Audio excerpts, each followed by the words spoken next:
The Hard Count is presented by BetMGM. As y'all know by now, we've teamed up with BetMGM this college football season. We'll be using their lines to make all our picks, and we'll have special offers for all of you each week. Now, when you join BetMGM, you get access to a variety of parlay selection features like same-game parlays, live betting options, and more. If you haven't signed up yet for BetMGM, use bonus code HARDCOUNT, and you'll get up to $1,500 first bet offer on your first wager with BetMGM. Here's how that works. 1, download the BetMGM app and sign up using bonus code HARDCOUNT. 2, deposit at least $10 and place your first wager on any game. Step 3, you'll receive up to $1,500 in bonus bets if your bet loses. Just make sure you use bonus code HARDCOUNT when you sign up. Let's make this college football season 1 for the books. Let's make it legendary. Let's get to the show. Welcome into the Hard Count, as always, presented by BetMGM. The college football show for people that don't do watch parties. You're more of a let me sit in my dark room by myself, about 2.5 feet from my television screen with the 4-box on, watching nothing but ball. That's what this show is, man. College football, nothing but college football year-round. So I know a lot of y'all are finding the show for the first time. As we move into the middle end of the college football season, hey, go ahead and do us a favor. Do yourself a favor, actually. Make sure you're subscribed, because I just said it's college football year-round. We want you a part of it. If you listen on podcasts, go ahead and throw us a little review, a little subscription action there, too. We appreciate all that. Hey, now we got a massive Saturday on deck here for us in Week 8 of the college football season. A lot of teams could potentially be put into one-game season mode. The loser of the third Saturday in October, guess what? You got 2 losses. The cutoff for the college football playoff, if my memory serves me correctly here, is 3 losses when it comes to the at-large situation we got going there. So you don't want to have 2 losses and be in one-game season mode, but that's the same across the board. Michigan already in one-game season mode. Miami, 10-2 last year wasn't good enough to make the playoff. I'm just saying, if you lose to Louisville, weird Friday night action, things happen how they happen. So that's one part of this whole Saturday equation that I'm fired up for. But the second part of this show, I mean, one of the main things we're going to talk about on today's show is we're going to go ahead and spin the block on our preseason predictions, our 2.0 of our playoff predictions, our conference title predictions, all that. Now, we thought we were seeing the field pretty clearly before the season started. And who's to say we aren't still seeing the field clearly? Who's to say that our preseason predictions don't actually end up hitting? Well, Penn State and Clemson and potentially Texas are saying that right now. It is what it is. We'll give you our predictions for the college football playoff, our national champion, as well as our champions for every single Power 4 conference, as well as who we have making the playoff to begin with, okay? Now, I want to make sure I give this PSA, too, before we get into the show. Because we'll talk a lot of things today, too. We'll talk Penn State. We'll talk Matt Rhule and all that situation. But, listen, the comment section's been getting a little bit ignorant, all right? Check the prediction show. And a lot of y'all are subscribing. We appreciate you for that.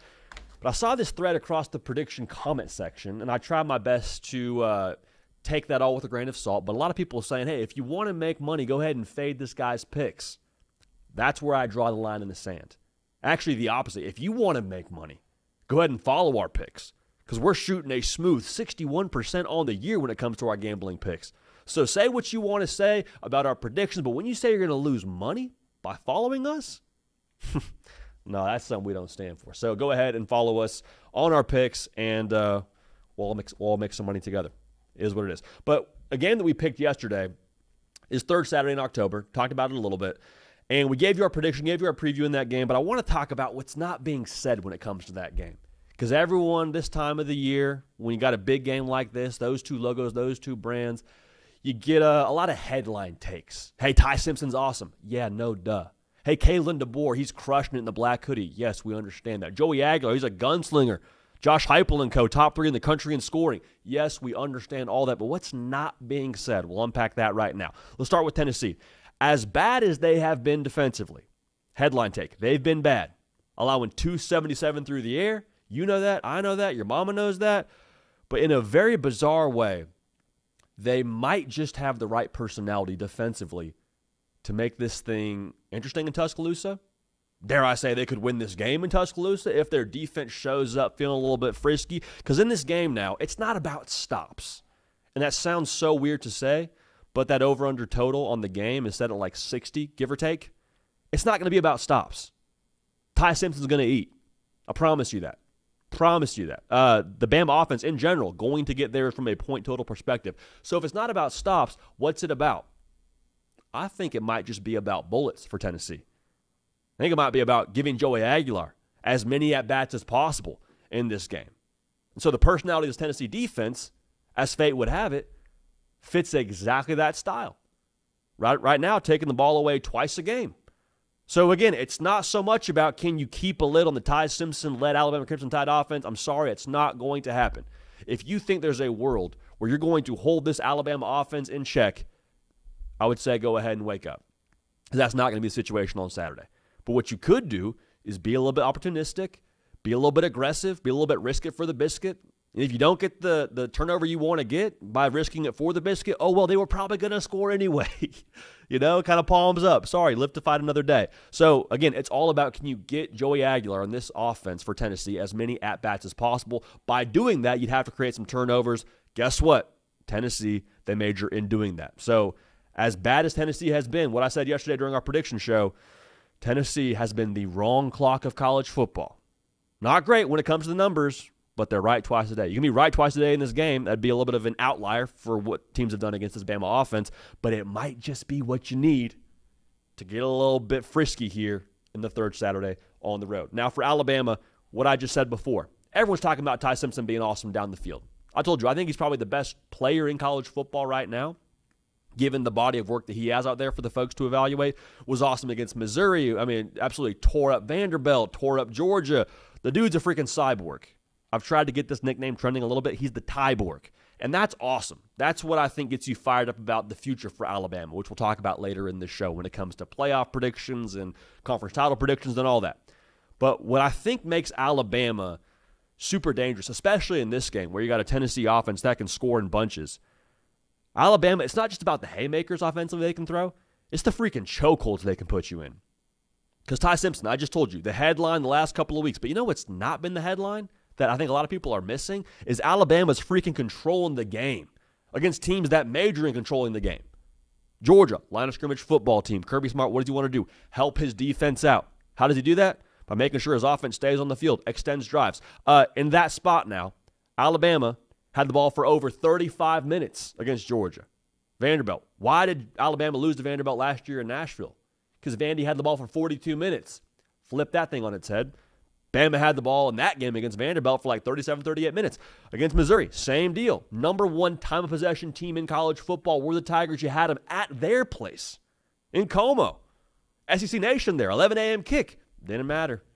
Bama controlled the tempo of that game. So we can talk about the weapons, and we do talk about the weapons on this show. We can talk about how awesome Ty Simpson has been, freaking shredding defenses, ripping things in windows. Like, he's been awesome.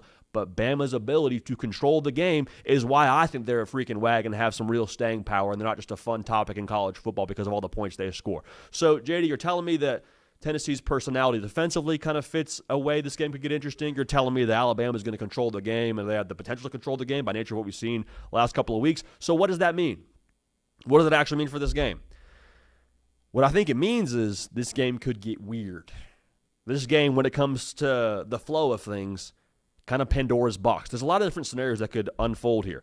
I think we could potentially now, with the way that Tennessee turns teams over, we could see the first ugly Ty Simpson game of the year. Now, I'm not predicting it, but if you were to throw all the scenarios into a pot and mix them around here, you put your hand in there, you could pull that one out of there. It wouldn't be the most shocking thing in the world. I told you I think the over probably hits, but if we're going to see a spot where Bama limits possessions for Tennessee, who's to say that we don't see Bama blow out Tennessee? That's a possibility. Now, I would be surprised. I think Josh Heupel's going to go in there guns blazing and take his daddy hacks at that thing, but I mean, if you only get so many possessions, it doesn't matter how potent your offense is. And that, I think, could be a world that Bama tries to live in. We also could be in a situation where Bama gets a little bit frisky on the defensive side. I told you Tennessee, where they've been known to be frisky. Joey Aguilar has been known to give the football away historically throughout his college career. What if we see just kind of an ugly game for both quarterbacks? We see a couple of turnovers, and it's like, hey, actually, they went back and forth for the duration of 3.5 quarters, and a defensive score decided it. Or a big turnover, and the opposition's red zone decides it. That's a possibility here. So, third Saturday, rivalry, cigar smoke for either side out of this thing is going to be happening. That's going to be awesome. But just be prepared for an alternate storyline that maybe we didn't totally have dialed in at a headline level that could end up being the case in this game. So a lot of people are missing some things in that one. Those are important data points, important storylines, and realities that could end up being in play there for the third Saturday. But again, I can't wait for it. You can't wait for it. Going to be an absolute blast. Now, you know what other game I can't wait for? And I did not think this would be something we'd say out loud when we were sitting there at SEC Media Days in the month of July. LSU coming to Nashville, playing Vanderbilt. Go ahead. Before I tell you the line here, maybe you're seeing on the lower third if you're watching right now, but if you're listening on podcast, go ahead and guess what the line is. I'll give you like a couple seconds to guess. Vanderbilt -2.5. I submitted this graphic request to our graphics team and said, hey, can I get LSU, Vandy game preview lower third, Vandy -2.5 on that lower third. Our graphic designer replied, she's like, Vandy minus, are you sure it's -2.5 Vanderbilt? Yeah, -2.5 on West End. Sleepy noon Eastern kick, 11 a.m. local time, ABC. All right, here we go. Here we go. LSU coming off a spot where you feel like you got your mojo back a little bit offensively. Caden Durham's out here breaking arm tackles, making grown men look like little boys. This is kind of a now here we go segment or moment, if you will, for LSU. It's a now here we go kind of segment for LSU. We're asking you to do that, LSU. You are a national champion preseason. Hey, let's go now. Let's figure it out, Tigers. Was that win over South Carolina in Baton Rouge enough to get the boys back right after that Ole Miss loss and a week to think about it? We'll find out, because I'll tell you what, you do not want to roll into the stretch where you play Texas A&M and go to Tuscaloosa sitting there already with 2 losses on the record. Not a good look, not a world that we would like you to live in. Again, having picked LSU to be the big dog in the sport, when it's all said and done, you hoist that national title trophy in Miami. But to do that, again, you probably got to beat Vanderbilt, right? Does that happen? We're going to pick it right now. Vanderbilt, I love everything about this spot for y'all. And forget the fact that you have the Pavia brothers there wilding out. Forget the fact that you'll have Diego Pavia with the home crowd at his back. I love the fact that it's, again, 11 a.m. local, which was right around that similar time zone that you had Bama roll into town last year and you beat them. LSU's off of a massive win last week, so maybe there's a little bit of the exhale relief syndrome from LSU. Never a good world to be living in when you go play against Vanderbilt at their place. Also, Vandy is off a bye. Licking your wounds a little bit from the Alabama loss, some self-scouting, some introspection. I like that spot for Vandy a lot, and that makes this thing super interesting. It makes sense that Vandy's favored by 2.5, to be real now. I know it's kind of jarring at first glance, but you walk all that out. You walk out how well Vanderbilt's played to this point in the year, how well they played Alabama. That final score, not indicative of how tough Vandy played Bama, in my money. For my money, rather. But if you want to save some money, Game Time is going to make sure you do that at the highest level possible. If you're thinking about getting to this game, if you're here in Nashville, you're like, man, 11 a.m., I could go see that game in the morning. Yes, a.m., it is a morning game.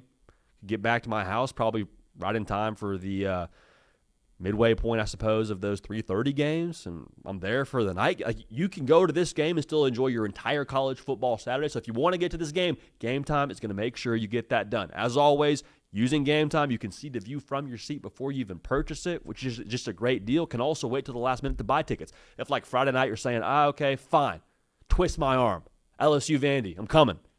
Okay, Game Time. They got you covered. So if you hear nothing else, hear this. Take the guesswork out of buying tickets. We're going to save you some money. Download the Game Time app, create an account, use code HARDCOUNT.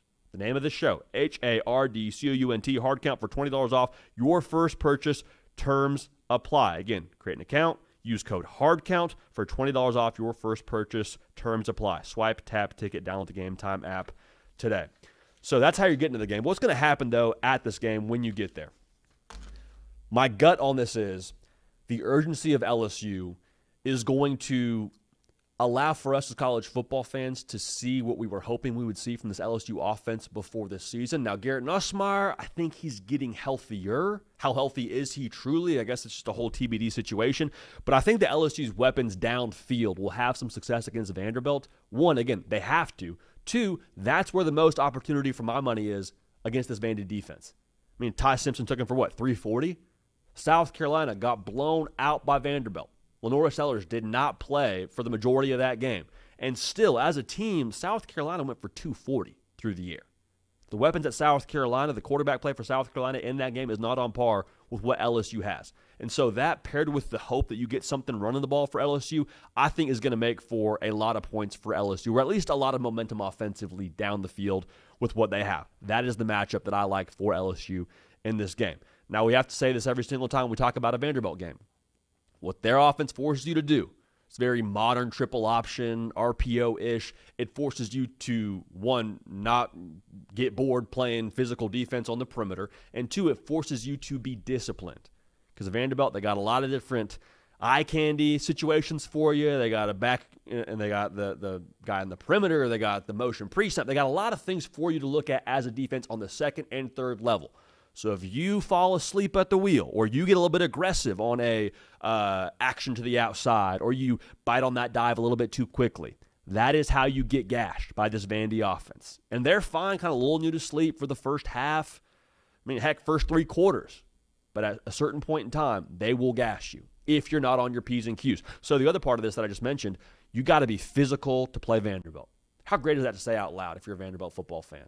How great is that to say you have to be physical, pack a lunch, bring your hard hat and lunch pail whenever you play Vanderbilt on the defensive side of the ball? Because they will put the ball in the perimeter a fair amount and force your DBs, who likely enjoy playing in the secondary and doing the 7-on-7 thing and playing the pass, they force you to rally to the football time and time again. Vanderbilt, they run the football a lot. They are number one in America when it comes to yards per carry.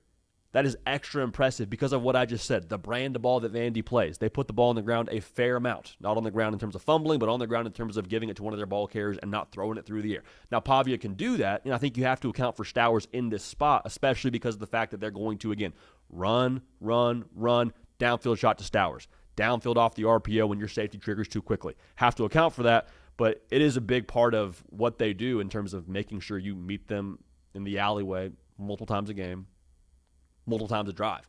So my question for LSU defensively is, all right, you are a downhill, bad intentions kind of defense under Blake Baker. A little trivia during the week, and you show up on Saturday and you make sure you arrive with some anger in your heart.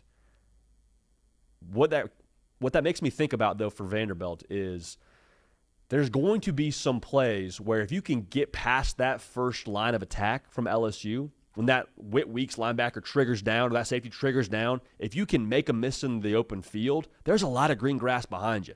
Because with so much aggression, you leave yourself exposed on the back end for big plays to happen, whether it be in the pass game or in the running game, quite frankly. So that's something I'm curious to see how that plays out for Vanderbilt. Are you able to win in space against this LSU defense? Because if you do, big plays are happening.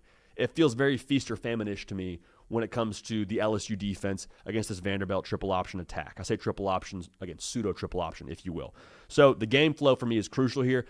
Vanderbilt, you got to play with some leverage in this spot. Like, I don't think you go down 10-0, 13-0 at your place and climb back into this game. That's not what your offense is built to do. Your offense is built to control the game, win time of possession, pick up easy third downs on 3rd and 4 or less. That's what you're built to do. If you get down and you ask Diego Pavia to become a pocket passer, or he has to throw the ball 25-plus times, 35-plus times, like, you're not going to win a game like that, especially not against this LSU offense. So I do think that the urgency for LSU here is huge. I think the fact that they won against South Carolina the week before actually creates more momentum than it does complacency. I think Vanderbilt, to win this game, will have to win matchup football.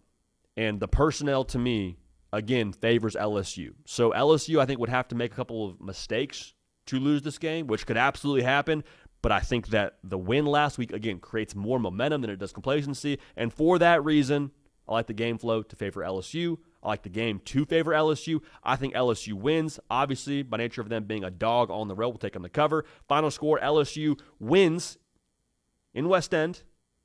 One-score win, though, for LSU. 27-20. Tigers get it done. And it is they avoid the one-game season mode, if you will, when it comes to their playoff aspirations. All right, speaking of the college football playoff, now feels like the most appropriate time to give you our conference title predictions 2.0, our college football playoff predictions 2.0. I want to go conference title matchups for each of the Power Four conferences, and then from there, we'll unpack the college football playoff bracket, and we'll tell you who we think is going to win the national championship. So we'll start with the Big Ten. The Big Ten's been phenomenal this year. If I'm the Big Ten, and I am waiting to take another victory lap for us winning a third national title in a row. You got a lot of suspects, man. A lot of teams that could do it for you. Oregon just lost to Indiana, but, Oregon, they look very wagonish outside of that one spot. Ohio State's been a freaking runaway train. Indiana, Google Kurt Cignetti. You'll see that he wins. He has won again this year. Spanked Illinois. Beat Oregon at their place. And then Nebraska's kind of frisky. USC beating Michigan. Who knows what Michigan's going to be down the stretch here. If they beat Washington, it gets interesting. USC, I just told you, I don't think there's a game on their schedule that I just chalk up to a loss. But after all the dust settles, I think this is fairly cut and dry.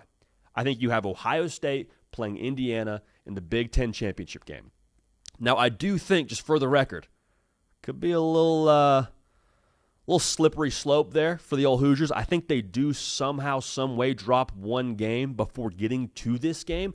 But the fact that they beat Oregon at Oregon is a massive tiebreaker for them in the conversation for this college football playoff discussion, and ultimately, to stick to what we're talking about right now, the Big Ten title discussion. So I think Ohio State and Indiana play, and wouldn't that be awesome? You get Indiana essentially with a home game. This is played in Lucas Oil, right? It's in Indianapolis.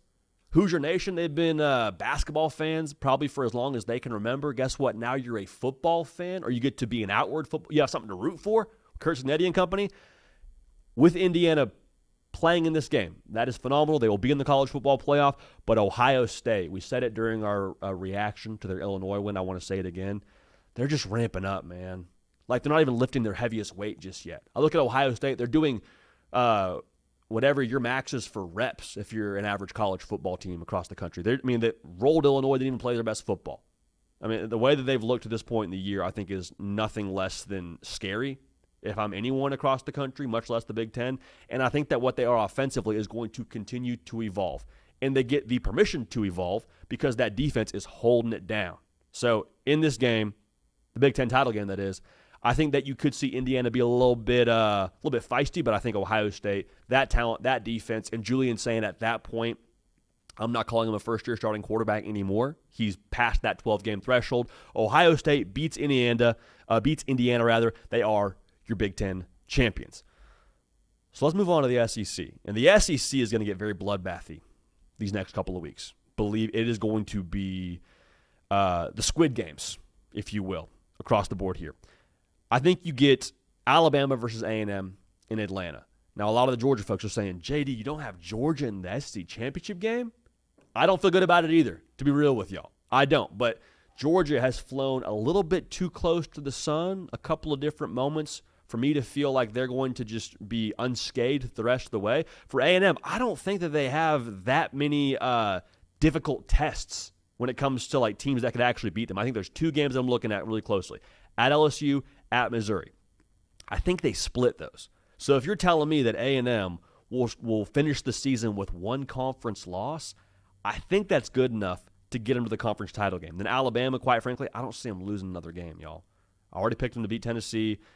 The way that Ty Simpson's operating, the way that they are continuing to, it feels like, get better each week, the high character win they had against Missouri told me a lot about them. I think Alabama plays A&M for the SEC championship, and again, I think Alabama is just, they're a wagon right now, man. They can win a lot of different ways. They are deep at the receiver position. I think they're going to get better running the football as the year progresses.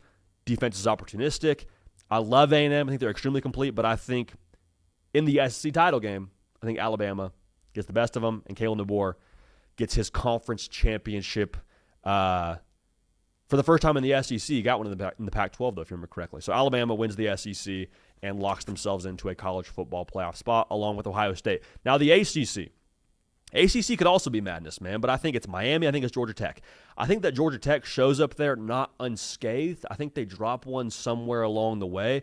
Another team I considered putting in this game was Virginia. Virginia, they won their last two games in overtime fashion. I'm here for you winning in overtime. I'm all the way here for that. But honestly, if that's going to be how you win games here at this point in the year, I don't have a ton of confidence that you don't have a couple of stumbles heading into this game. So Virginia, I think they missed this one, but I do think Georgia Tech shows up with one loss in ACC play, and they play Miami, and Miami is just, I think, at a different level than anyone else in the ACC right now.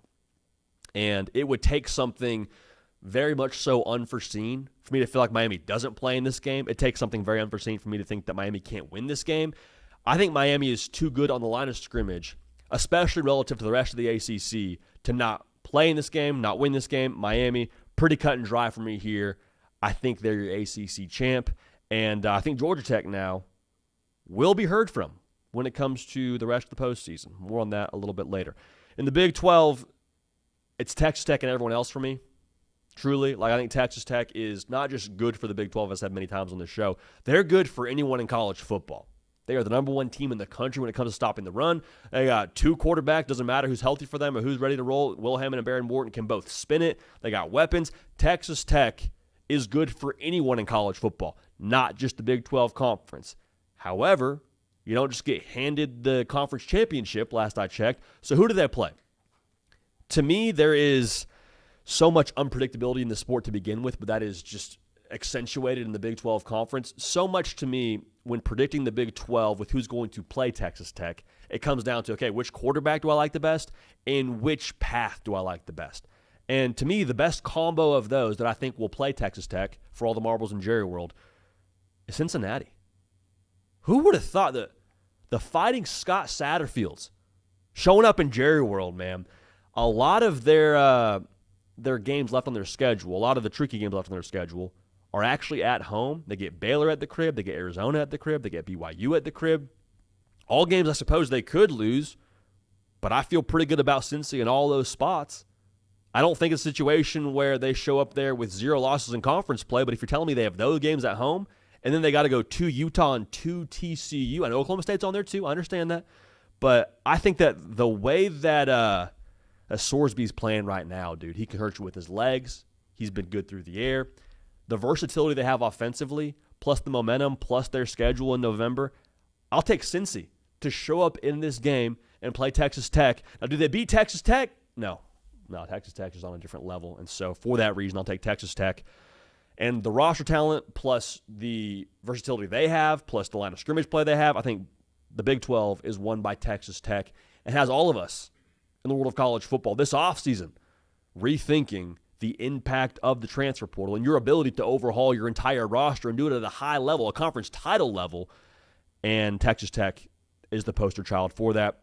They punched their ticket to the college football playoff. So to recap here, my conference champions, Ohio State over Indiana, Alabama over A&M, Miami over Georgia Tech, and Texas Tech over the Cincinnati Bearcats. So that's great, but what does that mean we get from the college football playoff bracket? What will that look like on Selection Sunday?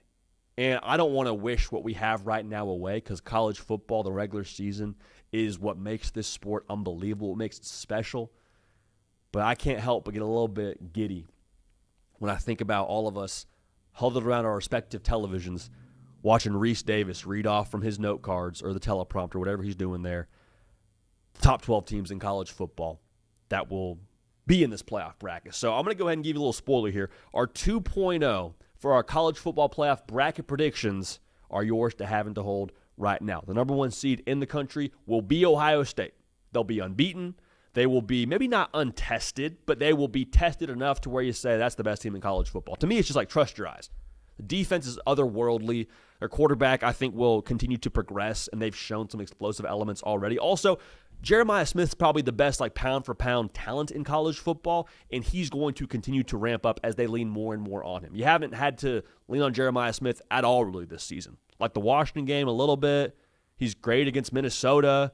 He's great against Illinois, but you haven't really said, hey, we need Jeremiah Smith to show up right now.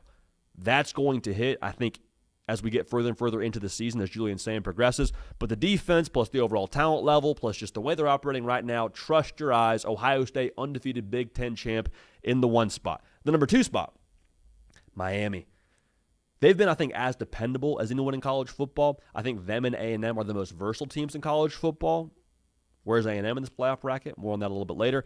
But I think the Carson Beck element of the offense paired with the smash mouth downhill elements, paired with the defensive line and the way they've retooled that roster via the portal on the back end, Miami, I think they're also unbeaten as they win the ACC. And it's probably an eye test thing. Maybe it's a thing where Ohio State benefits from playing a highly ranked Indiana team in their title game. We'll see where Miami's ACC opponent is when they play them in their conference title game. But I think Ohio State gets thrown over Miami. It's apples to apples. It's apples to oranges, 1 and 2, however you slice it. Miami gets that second spot in the college football playoff. Now, I'm going to read off the next 2 teams here for the 3 and the 4 because I think it's important just to have this discussion because it might get flipped by the committee, but this is how I see them. This is how I see them going about it. I think Alabama's in the 3 spot. I think Texas Tech is in the 4 spot. Now, the reason why I read them together, Texas Tech, I think, will be unbeaten Big 12 champion. I think they will boat race everybody they play. I think Alabama will be your SEC champion with 1 loss, that only loss being the first week of the season. Here's my personal opinion on this. I think the committee will say, Alabama, you got a lot of really highly ranked wins, and that first loss that you had was in week 1. It's been a minute since you've lost. Like, we're going to go ahead and give you the benefit of the doubt. And as the SEC champ, arguably the most difficult conference in college football to win, we'll have you as the 1-loss conference champ in the 3 spot. And Texas Tech sitting there saying, what more do we have to do? We myrtleized every single team. What are you talking about? Put a 1-loss Bama ahead of us? I'm not telling you it's right. I think it's what they will do. But if you're Texas Tech, the thing I would say is this is why we have the playoff, right? And I've been the guy say keep the playoff at 4. If it was at 4, Texas Tech still deserves to be in. Make that very, very clear. But Texas Tech, I think you're the 4. Bama, you're the 3. If they get flipped, more power to you. I don't have a massive issue with either way they slice it. But I think that's how it'll turn out when Selection Sunday rolls around. So those are your top 4 teams, all with a bye. Ohio State at 1, Miami at 2, Bama at 3, Texas Tech at 4. So where does the rest of the field fall? That's where this gets a little bit juicy. I think Indiana, your Big Ten runner-up, will find themselves in that 5 seed. They will have a top 3 win over Oregon when they got it, and they will have a top 10 win over Illinois in like 50-plus point fashion. That should count for something for when they got that one. Indiana, I just think them being the Big Ten runner-up, they'll be at the 5 seed. At the 6th seed, I think you have the SEC runner-up in A&M. And you could have a discussion, too, back and forth around should A&M be 5 if they have 1 loss and they're runner-up, or Indiana be 5 if they're the 1-loss runner-up in their conference. I just think it's a matter of the high-profile wins that Indiana got. I think also Indiana could end up playing Ohio State pretty closely. So for all those reasons, I think Indiana's 5, A&M's at 6. But again, if you hate your seeding, it's a matter of 1 seed, and it's also the college football playoffs. So you get to go settle it on the field. Oregon, just hanging out, man. I think Oregon's only losses to Indiana. I don't think they lose the rest of the way, obviously, but that tiebreaker, the loss to Indiana, leaves them out of the Big Ten title game. Not a conference title runner-up, so it's hard for me to put them any higher than 7, but keep an eye on the Ducks, because I don't think Dan Lanning wastes any of his experiences, 1 being the loss they had to Indiana this year, and then 2 being the loss they had to Ohio State a year ago, where they got the bye in their first round of the college football playoff. Everyone's fired up about the Oregon Ducks, myself included, and they get mollywopped in their first college football playoff game. We'll see. We'll see. Oregon at 7. Now, at 8, I got Georgia. At 9, I got Missouri. This might be kind of eye test-ish, to be real with you, which is sort of difficult to predict. Missouri at 9, they could be sitting there with 2 top 10 losses. So maybe Missouri is sitting here saying, like, what the heck? We got gypped being at the 9 spot? Why are we at 9? Just kind of the nature of the beast, I think, a little bit. I think you'll see Georgia potentially finish now with a couple of nice ranked wins to put into their belt, so to speak. I think they're going to beat Ole Miss, and Ole Miss right now is a top 5 team in the country. I think that'll serve Georgia well in the whole eye test resume discussion. Also, Georgia still has to play Texas. And Texas, I don't know where they're going to be ranked, but I think they're going to be ranked when they play them. So that plus the Tennessee win, to me, I think will give the slight lean to Georgia based on their wins as opposed to the losses that Missouri has. But Missouri at 9 I don't think is outrageous, man. Missouri having losses to Alabama and A&M, if that's all they finish with, that's what I'm predicting will happen for the old Tigers out there.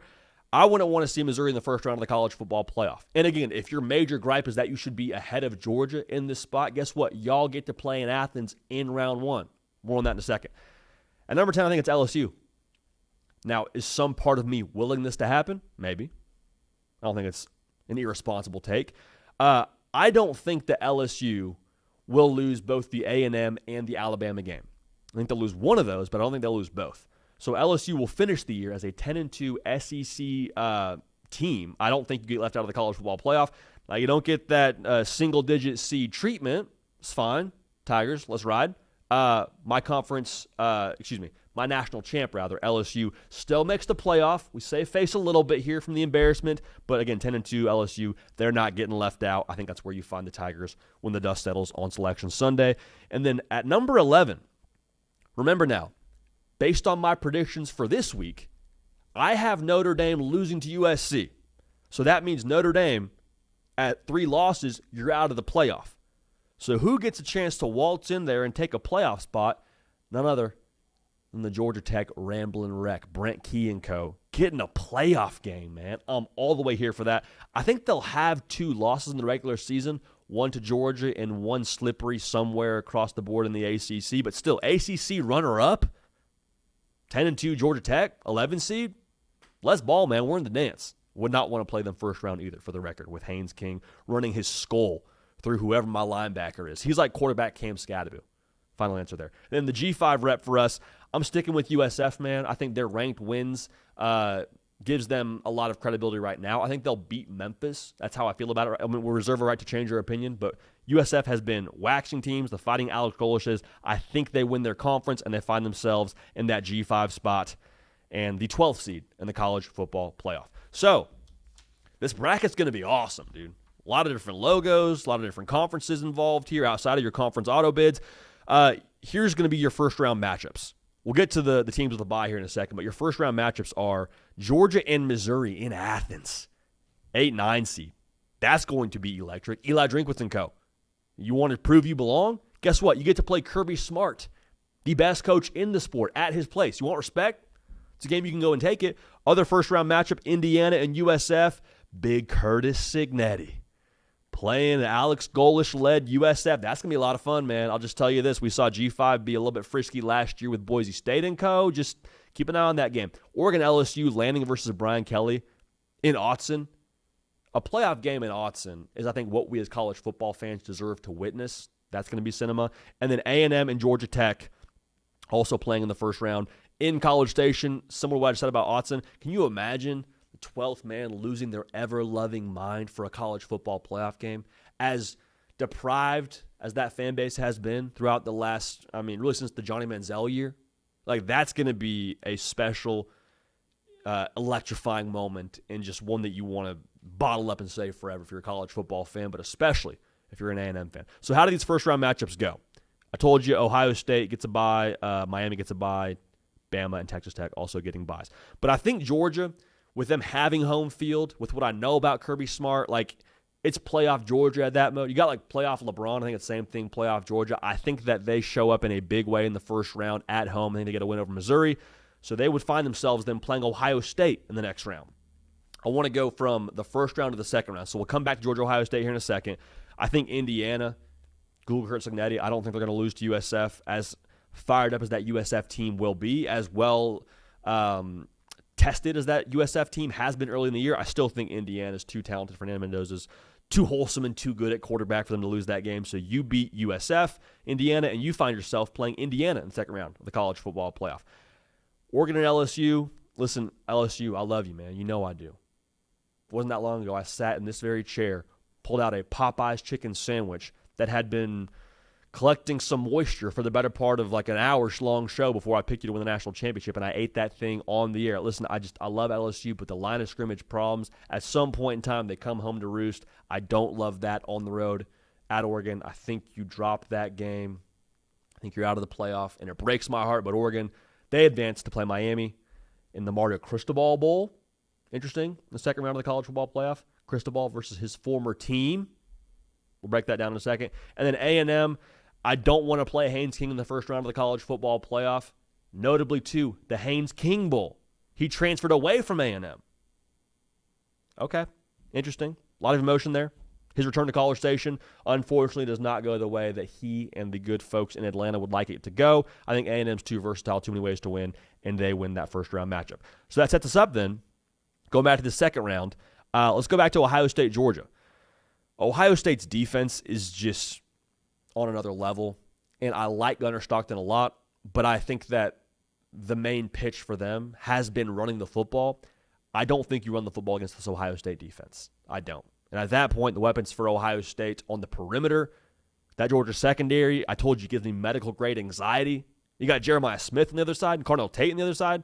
Say what you want about Julian Sand. I don't think that that Georgia secondary will hang with Ohio State on the outside, and so Ohio State beats Georgia to advance in the college football playoff.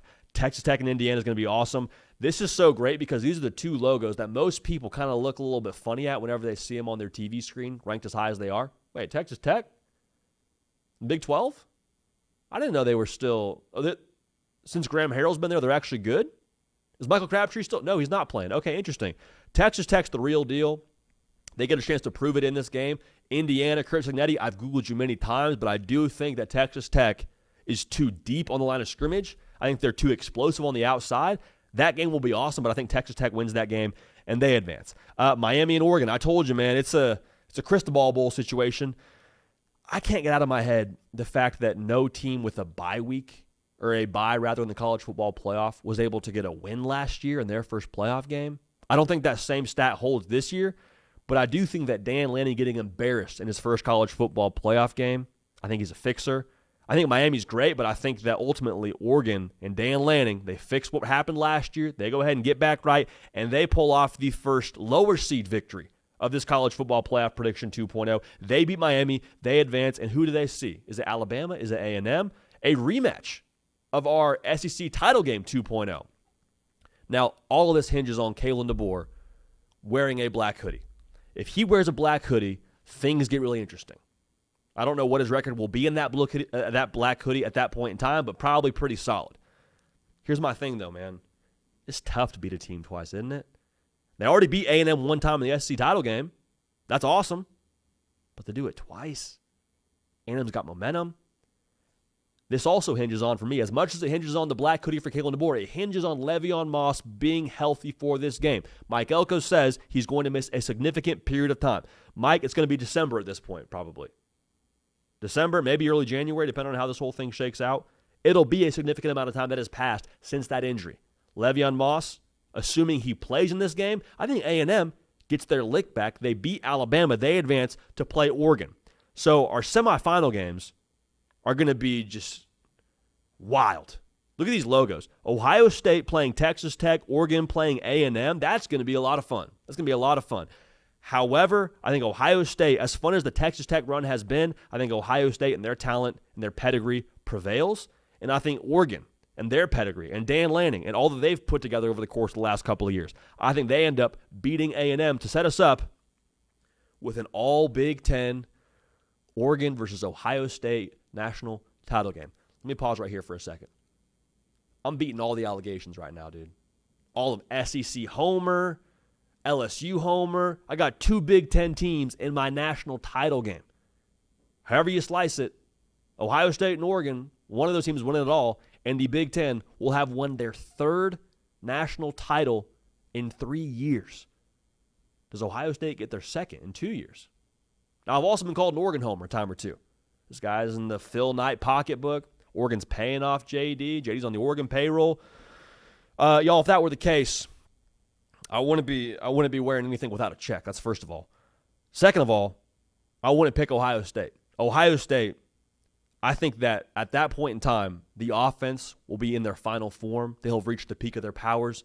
It'll be Julian Super Saiyan. I love Dante Moore. I love Oregon. I think the unis in this game will be incredible, but I think that Ryan Day and that experience in a national title game will serve him well. I think Ohio State goes back-to-back, man. Now, is it boring? Maybe. But if I'm Ryan Day, what are they going to say now about you, brother? Because before it was, can't beat Michigan, can't win the big game. I don't know, win the biggest game in college football 2 years in a row. Mic drop. Threw the headset like into the crowd darn near a year ago in Atlanta. Is he just like bringing out a slingshot and launching that thing to the back row in Hard Rock? I don't know. But Ohio State, they are your 2025, 2026 national champions. They get 2 in a row for the Buckeyes, and the vibes in Columbus are once again immaculate, and they are a far cry from what they have been the last couple of years, that final week of the regular season. So there you have it.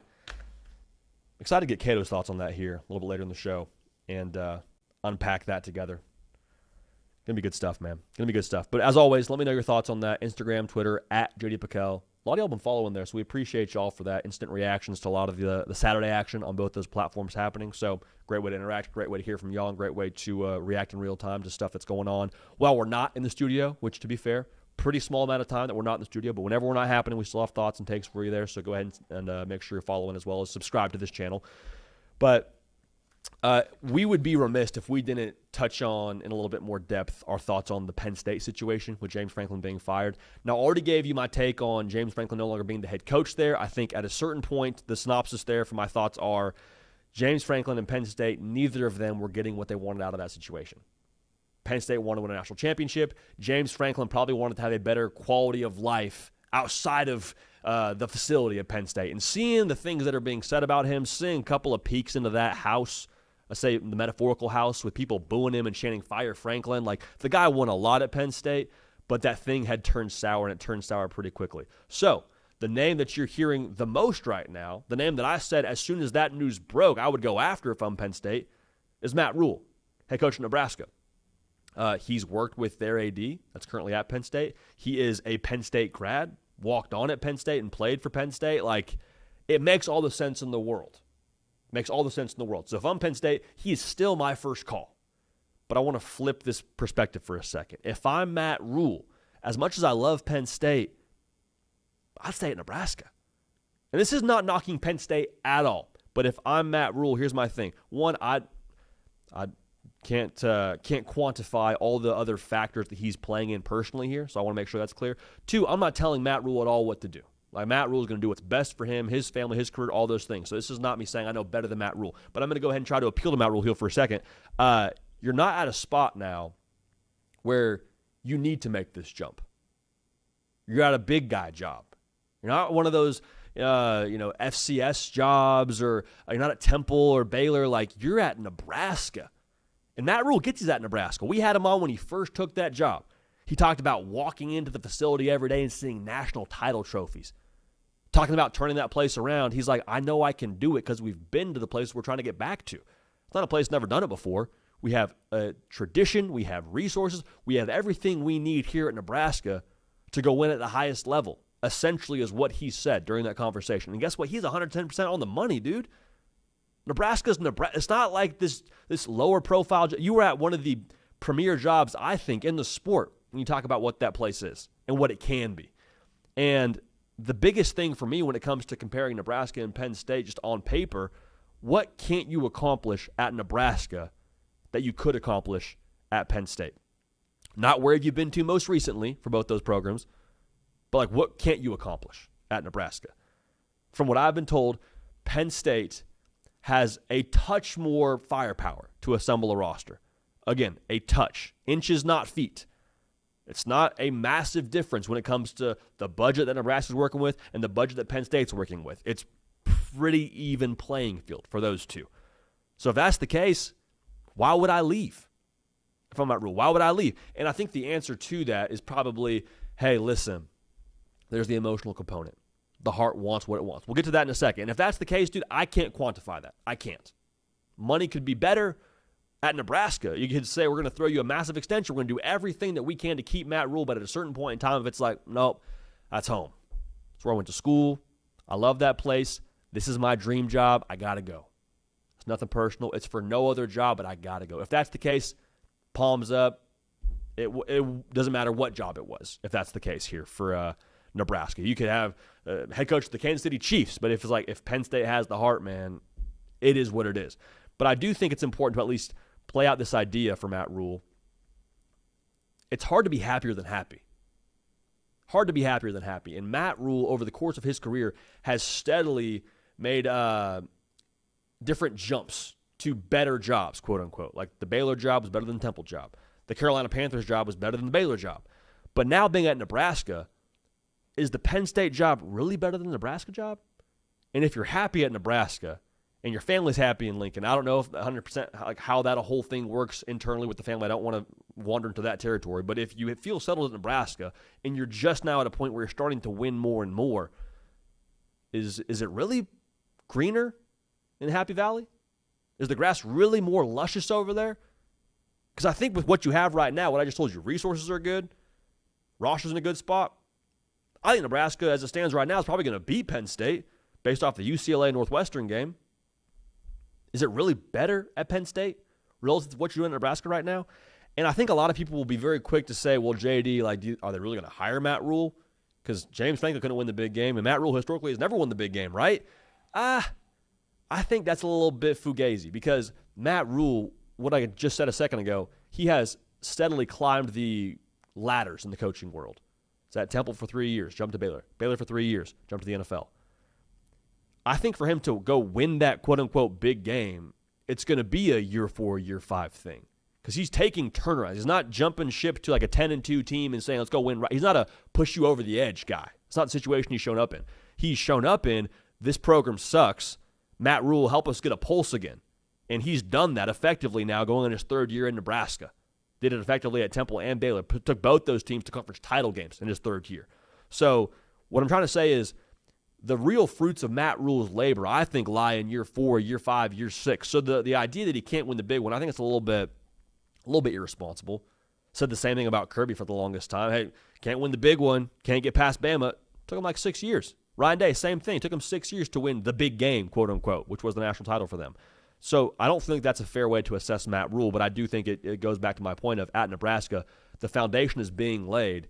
The real excitement is when you build up on top of that roof and into the chimney and things of that nature up in the clouds with what Nebraska can be, and he's laid the foundation at this point in time. Again, I say all that, I lay out all those reasons. If it's the alma mater factor, and like, hey, Penn State's where I wanted to be when I started out coaching this whole thing. When I started as like a volunteer, I was at Penn State. Like this is it, man. This is all I ever wanted.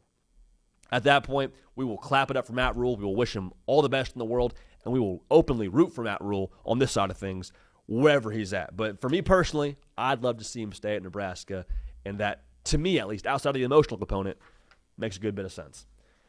But let's just go ahead and assume that it's not Matt Rhule for this Penn State conversation, because that's kind of the lead dog in the clubhouse from everything that I'm hearing. Who does Penn State go after when it comes to this coaching search? To unpack all that, we bring on your mother's favorite producer, my favorite producer, 2-time All-Sun Belt safety, that man, Caden Smith. Cato, looking very festive, very fall weather of you, brother. Looking nice. How we doing? Good. Mom's favorite's doing good. Yeah, had to follow it up. It's a little cool in the morning, a little cool at night now. I'm fully in the pocket, man. I feel great now that it's getting colder and colder. I'm a cold weather guy, man. Sorry. It's a Penn State segment, so we don't have snow just yet on the ground in Nashville. That'll probably happen, like I would guess, like January, February. When we need to get in the studio and shoot something, the roads will be iced over, I'm sure. You have frosty windshield yet? Does that happen a little for bit you out here? It's at that scary point where like you look at your car and you're like, dang, is this like frosty? But then you give it one wiper and it's like, oh, it's nothing like crazy. So we're not in the full need to defrost, need to scrape anything off yet, and that's probably where I'll feel a little bit, probably take a little bit back of what I was saying about wishing it was cold. But right now we're right where we need to be, man. It's in perfect. The sweet spot. It's football weather, truly. It's glorious, man. Run the ball weather outside. So I want to talk about this Penn State opening with you. I think we would probably both agree Matt Rhule is that first call that they are either going to make or have made, a guy they'd be after. Matt Rhule did nothing to shoot down the idea of him maybe taking that job, saying, I love Penn State, that's my alma mater. And I get that. It's hard to give the alma mater the SWAT treatment when that job opens up and say, no, I'd never go there, or no, I'm not interested. I think that's maybe, one, probably bad business if you're trying to get more money from your current employer, which I think makes a ton of sense. Two, just from a heart thing, it's probably a bad look to swat it down. I want to throw a couple of just ideas at you, and I want to get your take on who you think could end up being the guy here. Penn State, the job itself is about winning a national championship. James Franklin being fired proves that. Like, they have said it's not a 2-game thing or a 3-game thing with losses to Oregon, UCLA, Northwestern. Kind of felt like the final straw. But whoever takes that job, the responsibility will be get us a national championship. And so we're hearing things, and there's rumblings. There's a lot of good articles out there right now from the entire On3 team. Pete Nako's doing the Lord's work. He put out an article, and the On3 social team followed it up with a tweet. Sounds like they're going to take some big swings and go after guys like Ryan Day, Kalen DeBoer, which sounds unlikely, but Marcus Freeman is someone they're going to go after or should go after, and they're going to take a swing at. And that's makes all the sense in the world, man. Makes all the sense in the world. If you can get any of those guys away from their respective places, especially Marcus Freeman, like, go do that. A guy who's been to a national championship. Those names I mentioned before have been to national championships as well. Ryan Day has won one. But, like, you take big swings. It is a big swing job, and that's why you fired James Franklin. So that's the first part of this. You got to take some big swings. Marcus Freeman, if you could get him away, which is a big if, that would be awesome if you're a Penn State fan. That'd be sweet. Yeah, I think it's funny, like, the James Franklin thing happens, he gets fired. And then you start looking at these hot boards like Pete Nakos had posted and some others, and it's like, how many of these coaches are actually better than James Franklin, though? And then if you're firing a James Franklin, then you do have to take those big swings. Because I think lost in all of this is a guy who won just about every game he was supposed to until this year, every game we expected him to win. And I don't know how many other coaches across the country are more accomplished than James Franklin, except for those ones who have won conference titles, who have won playoff games more. Like James Franklin has as well, which again, like you want guys that have played in a national championship or have won a national championship, and that's a very small list. And the most attainable seems like a Marcus Freeman because he just played in one. He didn't win one. He's kind of still young in his Notre Dame tenure. Mm-hmm. I don't think Marcus Freeman's leaving Notre Dame. I think Notre Dame has such a unique identity, and I think you're the kind of coach that either works there or doesn't. I don't think there's very much middle ground, and I think he works there. He's getting former NFL players' sons to come play for him. He's selling the university the best you possibly can. He got baptized Catholic. Like, he's fully there. Like, I don't think that's changing, but I think you do have to take these big swings because you fired a coach that is very good. Like, you're not going to fire – like, the odds of them hiring a coach that has a better win percentage or more wins than James Franklin is very slim. So you have to take the big swing and try to take someone out of these places that is unequivocally on paper more successful than a one James Franklin. So you have to swing big, I think. I think that's a kind of a part of the territory when you fire someone that is actually very good at their job in college football. You're hiring, by nature of firing James Franklin, the surest thing possible. And James Franklin coming into this year, I think we all would have said probably one of the highest floor guys in college football. He just won 10 games every year, and it was like, nope, not good enough, which I understand to a certain extent. But that's where you find yourself now if you're Penn State. You're not taking the flyer on the hotshot coordinator. No. I don't think you're betting that John Gruden works in the NFL. No. You're not going after Ed Orgeron, though that'd be fun. Be a lot of fun. I don't think you're revisiting that whole situation. You are going after the 1% of the 1%. And in that way, it almost sets you up for, like, I think we're going to see whoever gets this job if it's not Matt Rhule. And we'll talk about names here in a second, but doesn't it feel a little bit like whoever gets this job, we're going to kind of say, all right, that guy's supposed to do better than James Franklin? That's the guy who's going to go win a national champion? Like, because I don't think you're hiring anybody away that's won a national championship at this point in time. Unless you want to get Jimbo Fisher off the set with the ACC network. And I don't know that that's my hire either. You know, like, that's the only guy that's won a national title. You know, like, you're not getting Dabo. So, not getting Urban Meyer. Yeah, like, there's a genre of people who have a pulse that have won a national championship, like the Sabans of the world, too. And you see jokes about that on Twitter and stuff. And it is a joke, but, like, you did just fire a really good head coach. So what is your plan now? Like, to find someone better than that, you kind of have to take big swings, like I mentioned before. But to touch on the Matt Rhule thing for a second, did you see the press conference where they asked him about it? Like, yeah. You saw the footage? Yeah. If they offer Matt Rhule that job, he's gone. Like, I don't think there's – the way he was talking about Penn State sounded like me talking about my crush. Like, he was like, I love Penn State. And then my wife there, like, he's giggling, he's blushing. Yeah. I'm like, oh, I watched 3 seconds of the clip. I'm like, oh, it's over. Like, if they offer him that job, it's over. But again, going back to this all, is Matt Rhule a better coach than James Franklin? Like, I don't think that's unequivocally, like, been figured out. Like, he has had success in a very different way that James Franklin has. You're comparing his Vanderbilt run to his Temple and Baylor run, the NFL career, what he's done at Penn State. Like, it is a question, though, and I think you had to vote on it. Like, you would get a lot of different answers.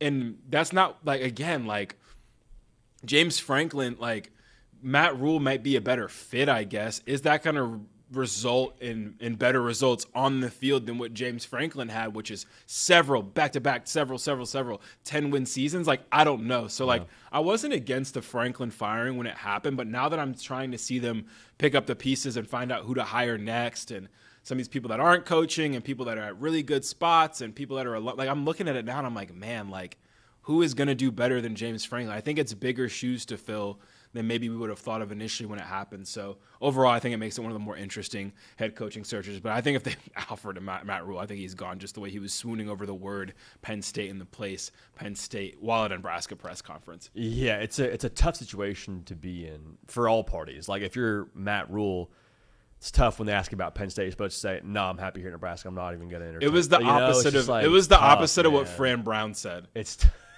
like it was literally the complete opposite. Yeah. Like Fran Brown was like almost disrespected. He was like, "Why would you ask me something like that? Like I'm at Syracuse. This isn't a big time job. Like what do you mean big time?" And then you got Matt Rhule over here like kicking his feet, like blushing, like, "Oh yeah, I met my wife there. I love Penn State. It's a shame what they did to James." Like it's like what? Like he seems almost as good as gone, but we'll see, man. And low key, now you mentioned Fran Brown. I didn't have him written down, but Fran Brown, talk about an exciting hire. I don't know if he's the guy. I don't think he's leaving Syracuse based on how he's acting. But yeah. I think the thought here with, just to revisit the Matt Rhule thing, because I am a little bit, when I do that whole Matt Rhule segment and say, if I'm him, I wouldn't leave. I'm happy in Nebraska, all those things. It's a little bit devil's advocate-ish because what you just said, to go back and coach your alma mater, dude, I don't know how you put a value on that, especially if things are equal with, resources and all those things with Nebraska, what they have to offer and Penn State has to offer. Like the heart wants what it wants. And so that's a big part of it. But I think going back to what you said about, is Matt Rhule truly a better coach than James Franklin? It's a big palms up thing. But I think there's three thoughts around that. One, the James Franklin thing just kind of becoming stale. They felt like evidently they had to make a move. I think the thing with Matt Rhule, the second thought is he gets Penn State, which you would hope at some level, similar to Mike Elko and what he's doing at A&M, like the getting the place maybe equates to better success, which the bar is already set pretty high. So what does success actually look like in terms of better success? National title feels like the box that needs to be checked. But the third thing here, I think the idea with hiring Matt Rhule would be, hey, Coach Rhule, you've taken places from trying to get on first base to having them hit a triple. Now we're going to start you on third base. Can you get us to home plate here, Coach Rhule? Can you get us from third base all the way through to a national championship? Because you took Baylor from like being argued about having the death penalty to competing for a conference title. So that would, I guess, be the gamble. But yeah, I mean, it's tough to say he wouldn't be excited to take a job like that based on all the tea leaves we're reading there. Who are some names, though, Cato, that you're tracking that maybe are someone that could make sense? This isn't so much an intel segment as much as like just the two dudes talking about an opening segment. But give me your thoughts on who you might take a hard look at if you're in charge of this Penn State vacancy.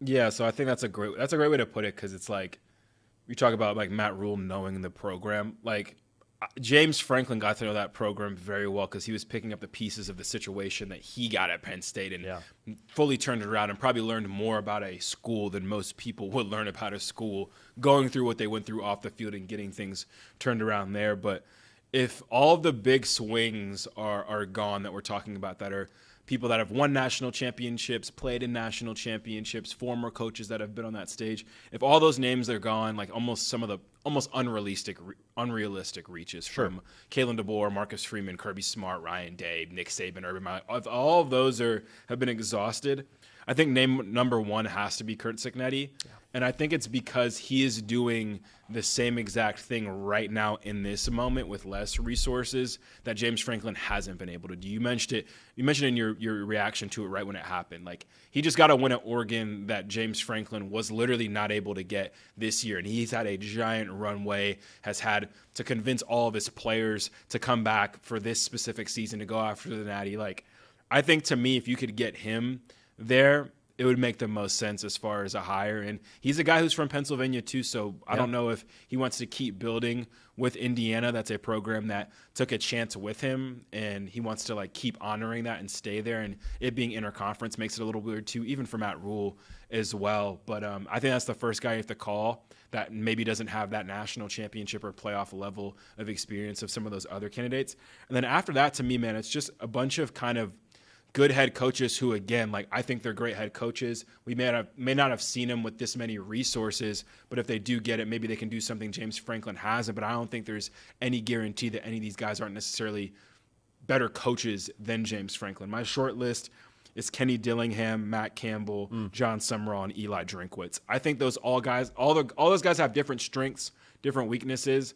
and this would be the most resources they've ever had in their career, and maybe they could capitalize on it in a way that James Franklin wasn't able to. But Dillingham, we've seen what he did, activating the Valley down there, making a program that has been down, bringing them back up, putting Texas like on the ropes in a way that we didn't expect in some of those big games. Young, exciting. Same with John Summerall, but at a more extreme level with him not being a Power 4 head coach. We all expect him at Kentucky, but I think he's a guy where you could look at him with the resources at Penn State, take it to another level. Matt Campbell, tough guy, great coach. I think like as far as just the art of coaching, like 11 on 11, sideline for sideline, that's where it's like, okay, like I could see him being a better game manager, a better coach than James Franklin maybe, and that's where we would really see things turn around. And then Eli Drinkwitz, he's a program builder. I can speak firsthand. In his year at App State, he turned that program around financially from a backing standpoint, from how we were operating day in and day out. I don't think Penn State needs that. Same with recruiting. Like Penn State doesn't need that, but maybe he can take it to another level with more resources like we mentioned before. But again, like all those names I mentioned, not really sure if any of them are a better head coach than James Franklin. So you would like to get to that big swing area where you're hitting it out the park and doing that. But there's a lot of other good coaches too that are just switching it out from it being a stale program as far as continuing to hit that brick wall, never breaking through the ceiling as far as winning those big games on those big stages and getting yourself on that national championship stage. Yeah, man, the Matt Campbell one is the one that I camp out on after Curt Cignetti, who I want to talk about in a second. But he's a guy in Matt Campbell who has continued to stick to his guns and saying, I'm going to be at Iowa State. I'm going to build this thing. I'm going to stay here. Like, there's been many jobs that have opened up where we talk about Matt Campbell. I remember the USC job a couple of years ago. His name was floated around. I really do think that if there is a job you're going to jump for if you're Matt Campbell, why not this one? This one fits him the best, I think. I think geographically this fits him the best. I think attitude-wise it fits him the best. This would be a job that I would circle. If I'm crossing off Rhule, I'm crossing off Cignetti, Matt Campbell to me makes a ton of sense. But if I can get Cignetti, dude, I mean, talk about upside. Those are two guys with an edge, you know? They have an edge that program needs, and I think that would make the most sense. Honestly, an arrogance, too, from Cignetti. And this is not to speak down on that because I love that from him. I think that's what Indiana needed. Isn't that what Penn State needs? You've been the little brother in some sense of the Ohio State and Michigan crowd of the Big Ten. Like, you're tier 1 in the Big Ten, are you, if you're Penn State? From a logo perspective, I don't know without a shadow of a doubt, but I would think you're flirting with that tier from a resource perspective. But now you're kind of seen as like, you know, little 10-2 brother, like, you know, the third child, the fourth child of the Big Ten. Curt Cignetti took the adopted child of the Big Ten in Indiana, not actually adopted from a literal sense. I understand Indiana's got Big Ten. You hear what I'm saying? Yeah. They weren't even like a thought when it came to football in the Big Ten. Basketball school. And Curt Cignetti walks in there, chest out, talking trash. I win games. Google me. Doesn't Penn State need that after all the, not mediocrity, but like so close, bridesmaid, never the bride situation that Penn State, I would love that for Penn. I think his personality matters so much to what Penn State needs to do. And we've seen it matter in college football, Cato. Elko at A&M, personality what they needed. Clark Lee at Vandy, personality is what they needed. And I think the personality for Curt Cignetti is what Penn State needs. So I'm glad you said that about the edge. I think that is 110% a reason why I would go after Cignetti, paired with the upside. I mean, the guy's just a rocket right now when it comes to what he's doing in the profession. Curt Cignetti would be my first call that feels attainable for the Penn State job. Yeah, and I think that this has been going on for a while for Curt Cignetti. I'll never forget when I was still doing the Sun Belt podcast, we talked to Curt Cignetti before JMU's first year in the Sun Belt, and he was very confident.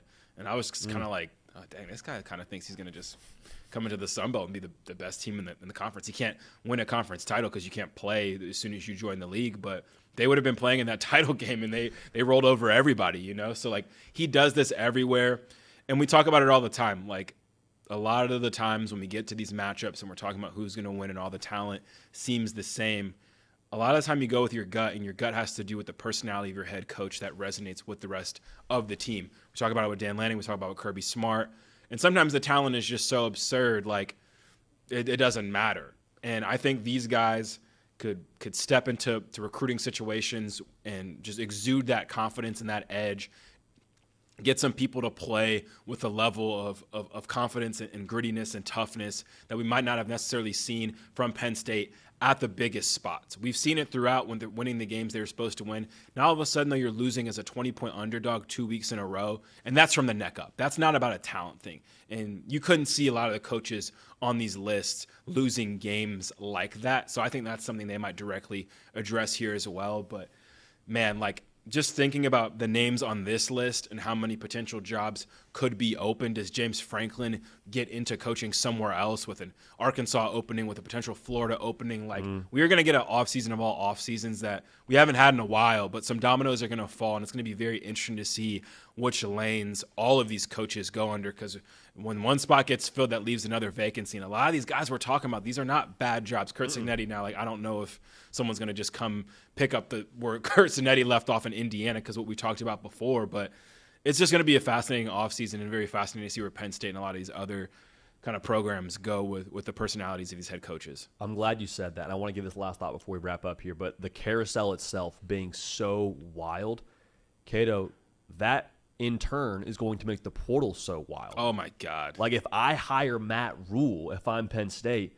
I'm not projecting this, but it's a question you have to ask. Who do I get from Nebraska to come with me? Do I get Dylan Raiola? Yeah. If I hire Eli Drinkwitz, do I get Ahmad Hardy? Like, that's a big question that I think maybe is going to be discussed here as we figure out some of these carousels, or this carousel rather, and these vacancies within it as it continues to turn. But, Cato, great stuff, man. We're going to have a lot to talk about here up to and through the college football play, man. It's going to be fun. It's a year-round sport, like we mentioned, and this offseason already is going to, I think, make it even more year-round before. I mean, who knows? Dillingham might go to Penn State and bring Sam Leavitt with him. The options are endless as far as the portal moves that come along with these coaches. So get your dominoes ready, guys. Dude, if he leaves alma mater from Happy Valley, or from activating the Valley to activating the Happy Valley, there's a lot of things that could be said there. You just got to tweak some slogans, but good stuff as always. The man, the myth, the legend on the ones, the twos, the microphone, everything you see here. Caden, we call him Cato Smith. Appreciate y'all making the show what it is. If you haven't yet subscribed, listen, it's college football, nothing but college football year round. We're sickos for this. You're a sicko for this. We appreciate you being a part of this. All right, so we appreciate y'all. We love y'all. We will keep this party rolling. We will see y'all